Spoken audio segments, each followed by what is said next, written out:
Kenapa sebelum makan Nabi selalu makan garam? Berbagi ilmu ya, saya pun baru paham. Lagi-lagi ajaran Islam terbukti kebenarannya. Takut akan penyakit yang timbul dari garam. Ini cara Rasul mengkonsumsi garam. Nabi Muhammad SAW bersabda, sebaik-baik lauk adalah garam. Hadis Rasulullah Al-Baihaqi. Sebaik-baik lauk adalah garam. Hal ini sangat bertentangan dengan dunia medis saat ini yang mengatakan bahwa makan garam bisa menyebabkan berbagai penyakit seperti darah tinggi, dehidrasi, keropos tulang, dan penyakit empedu. Namun hal itu tidak akan terjadi jika Brosis Villa mengetahui cara mengkonsumsi garam dengan baik dan secara benar sesuai sunnah Rasul. Begini cara mengkonsumsi garam agar terhindar dari penyakit. Jadi sesuai dengan hadis di atas yang menyatakan garam bukanlah penyebab penyakit, tapi malah obat yang paling mujarab seandainya digunakan dengan cara yang betul, kuncinya adalah garam tidak boleh dimasak. Ingat ya, garam tidak boleh dimasak. Kesalahan kita atau kebanyakan orang Indonesia ialah kita memasak garam, yaitu memasukkan garam ke dalam masakan ketika masakan sedang mendidih atau panas. Hal tersebut akan menyebabkan garam menjadi racun atau toksik. Jika garam dimasak dengan cara di atas, garam akan menyebabkannya berasid dan membahayakan kesehatan serta mengundang berbagai penyakit. Selain itu, kandungan yodium pada garam juga akan hilang dengan percuma. Ingat, yodium sangat bermanfaat untuk kesehatan tubuh kita. Begini cara yang betul penggunaan garam agar garam benar-benar menjadi obat, bukan jadi penyakit.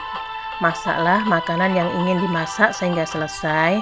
Contohnya misalnya sayur, masukkan garam dalam masakan apabila makanan dan airnya sudah berangsur dingin atau dalam keadaan dingin. Ingat, makanan yang dimasak harus tanpa garam ya. Ingat, tanpa garam. Selagi makan, sediakan semangkuk garam dan taburkan di atas makanan yang ingin dimakan sesuai selera masing-masing.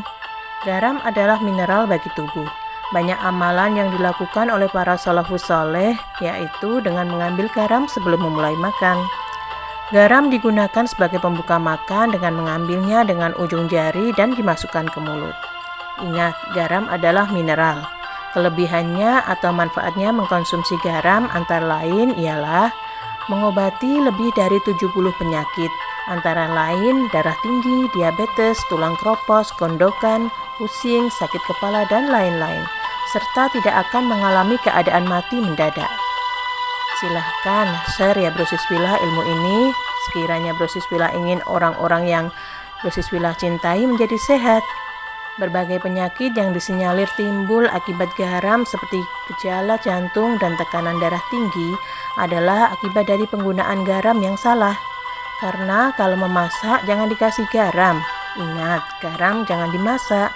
Insya Allah penyakit darah tinggi, jantung bisa dihindari dengan cara makan yang baik. Jadi kesimpulannya yang benar, garam itu adanya di meja ya, bukan di dapur.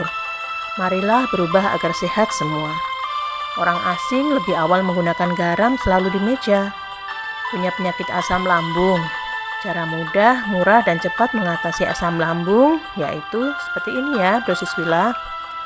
Akhir-akhir ini para dokter banyak kedatangan pasien ataupun pertanyaan mengenai asam lambung yang tinggi. Nabi Muhammad SAW bersabda, jilatlah garam sebelum dan sesudah makan. Andai orang-orang tahu manfaat garam, niscaya mereka akan lebih memilihnya ketimbang penawar racun. Barang siapa menjilat garam sebelum makan, maka Allah akan melindunginya dari 70 jenis penyakit yang hanya diketahui Allah. Kitab Al-Azhar Al-Wahdiyah fi Al-Kitab wal Al-Sunnah karya Syekh Abdul Rasul Al-Unus. Mengobati asam lambung itu sebenarnya sangat mudah, murah, dan cepat. Begini caranya. Ambil sedikit garam atau seujung sendok teh, tekan dengan jari telunjuk, jilat lalu telan, kemudian minum air sedikit. Insya Allah sembuh atas izin Allah Subhanahu wa Ta'ala. Lakukan setiap sebelum makan dan setelah makan ya Brosis Villa. Mengapa garam bisa mengobati asam lambung?